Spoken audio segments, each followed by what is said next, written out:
Ces armoires fortes renferment des trésors de l'histoire. Et seule Véronique en a les clés. Une des pièces les plus exceptionnelles, la Vénus de Lespugue, âgée de 25 000 ans, elle est la plus célèbre représentation féminine préhistorique en ivoire. Derrière ce crâne se cache une autre célébrité. Eh bien, a priori, ce serait le crâne de Descartes. Après la profanation de la tombe du philosophe au XVIIe siècle, le crâne a conservé intactes les inscriptions de ses différents propriétaires au cours du temps. Autre star de ces armoires, le crâne d'un des tout premiers Homo sapiens, l'homme moderne, âgé d'environ 28 000 ans. La boîte contient le crâne de Cro-Magnon. Ça, c'est le mieux conservé. C'est le plus connu aussi, le plus célèbre. C'est le premier individu.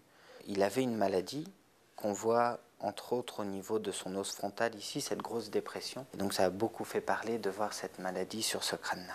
Un étage au-dessus, ce sont des momies qui font l'objet de toutes les attentions. Comme les 500 000 objets de préhistoire et d'anthropologie du musée, les momies vont déménager sous très haute surveillance. Des conditionnements ont été spécialement adaptés, comme pour cette momie d'un petit garçon datant de l'époque gallo-romaine, retrouvée en Auvergne dans un état de conservation extraordinaire.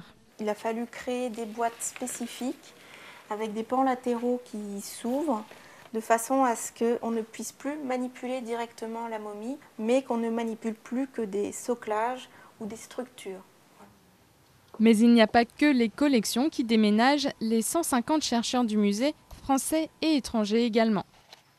Par précaution, Nick Barton, professeur à l'université d'Oxford, a tout de même préféré venir avant le déménagement pour examiner des pierres provenant du désert algérien, datant du Paléolithique et qu'il ne trouve qu'ici. C'est toujours un problème quand les musées ferment et déménagent.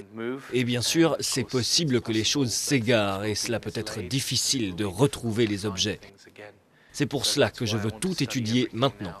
3000 mètres carrés de galeries permanentes, 1000 mètres carrés dédiés aux expositions temporaires. La rénovation est estimée à 50 millions d'euros.